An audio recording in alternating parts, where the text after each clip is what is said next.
사고의 자유. 오늘의 이야기. 맹자, 사단에 대하여.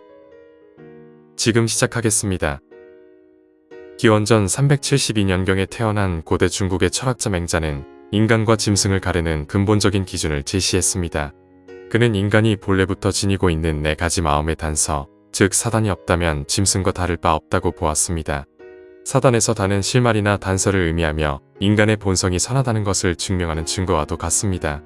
이 4가지 마음은 단순히 지식이나 도덕적 가치관을 넘어 인간으로서 당연히 가져야 할 공감 능력과 판단력을 포함합니다. 이처럼 맹자가 제시한 사단은 인간의 본질을 깊이 통찰하는 핵심 개념이자 오늘날 우리가 잃어버린 인간다움에 대해 다시 한번 생각하게 하는 중요한 지표가 됩니다. 지금부터 사단의 4가지 요소를 통해 우리가 왜 사람으로서 마땅히 지켜야 할 가치들을 잊고 사는지, 그리고 이 가치들이 우리 사회에서 어떻게 희미해지고 있는지를 자세히 알아보겠습니다. 첫 번째, 측은지심, 타인의 고통에 공감하는 마음. 맹자는 측은지심을 인의 단서라고 보았습니다. 측은지심은 타인의 고통을 보고 불쌍히 여기는 마음, 즉 깊은 공감 능력을 의미합니다. 이 마음은 인간이 다른 사람과 함께 살아가는 공동체 속에서 서로를 이해하고 돕는 기초가 됩니다.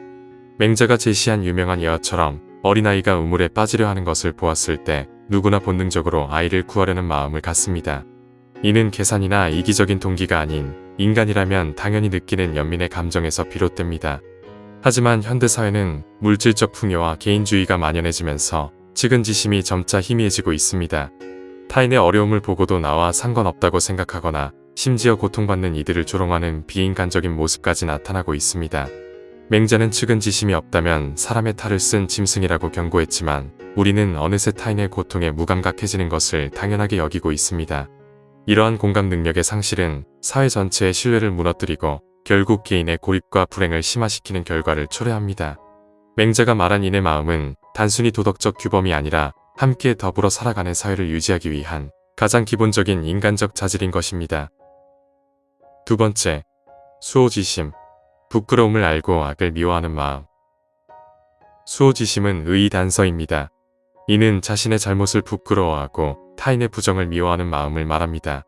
맹자는 사람이 부끄러움을 알지 못하면 인간으로서의 존엄성을 잃는 것이라 보았습니다. 양심에 따라 옳고 그름을 판단하고 잘못된 행동에 대해 스스로 반성하는 능력은 사회의 도덕적 질서를 유지하는 데 필수적입니다. 수호지심은 개인의 인격을 형성하는 중요한 요소이자 공동체의 정의를 바로 세우는 초석이 됩니다. 하지만 오늘날 우리는 수호지심이 사라진 시대를 살고 있습니다. 자신의 잘못을 반성하기는커녕 오히려 뻔뻔하게 합리화하고 변명하는 사람들이 넘쳐납니다. 특히 사회 지도층에 있는 이들조차 범죄를 저지르고도 부끄러워하기는커녕 권력을 이용해 자신의 잘못을 덮어야 합니다. 대중 역시 이러한 비윤리적인 행태에 대해 분노하기보다는 자신의 이해관계에 따라 지지하거나 묵인하는 경향을 보입니다. 부끄러움을 모르는 사회는 결국 정의가 사라지고 부정과 불의가 만연하는 혼돈에 빠지게 됩니다. 맹자가 말한 수호지심은 단순히 개인의 양심을 넘어 사회 전체가 건강하게 작동하기 위해 반드시 필요한 도덕적 잣대인 것입니다. 세 번째, 사양지심, 겸손하게 양보하는 마음. 사양지심은 예의 단서로 남을 배려하고 존중하며 겸손하게 양보하는 마음을 의미합니다. 맹자는 사양지심을 통해 인간이 서로를 존중하고 예의를 갖추는 사회적 관계를 맺을 수 있다고 보았습니다. 이는 단순히 겉으로 드러나는 예절을 넘어 상대방을 진심으로 존중하는 내면의 태도를 말합니다. 사양지심은 타인과의 관계에서 조화와 질서를 유지하며 서로에게 불필요한 갈등을 줄이는 중요한 역할을 합니다. 그러나 현대사회는 무한 경쟁과 각자도생의 논리가 지배하면서 사양지심이 설 자리를 잃어가고 있습니다.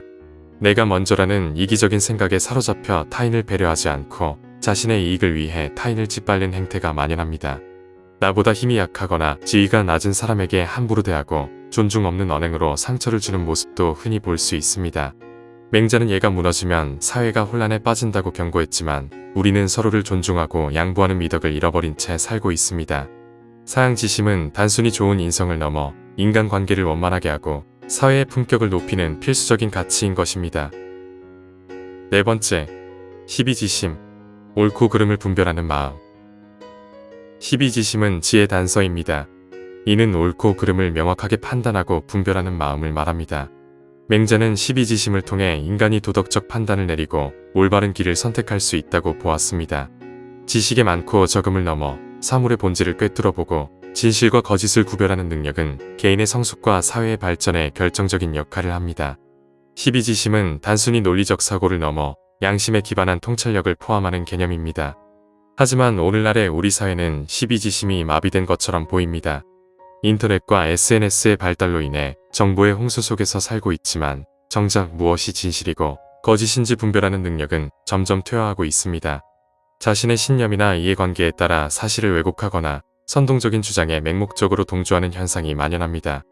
내 편이 옳고 네 편은 틀렸다는 이분법적인 사고는 합리적인 토론과 건전한 비판을 불가능하게 만듭니다. 맹자가 경고했듯 12지심을 잃은 사람들은 선동가들의 거짓말에 쉽게 현혹되고 결국 전체 사회를 병들게 만드는 우매한 대중으로 전락하게 됩니다.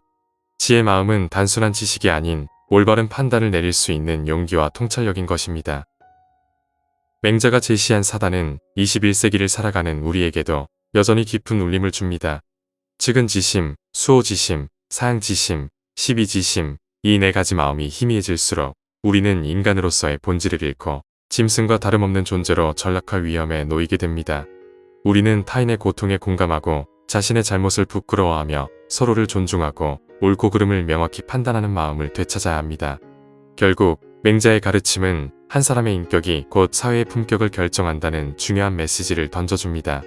우리가 잃어버린 인간다움을 되찾는 것은 단순히 개인의 도덕적 성장을 넘어 더 나은 사회를 만들기 위한 첫걸음이 될 것입니다. 오늘 이야기는 여기까지입니다. 영상이 마음에 드셨다면 좋아요와 구독 부탁드립니다. 끝까지 시청해주셔서 감사합니다.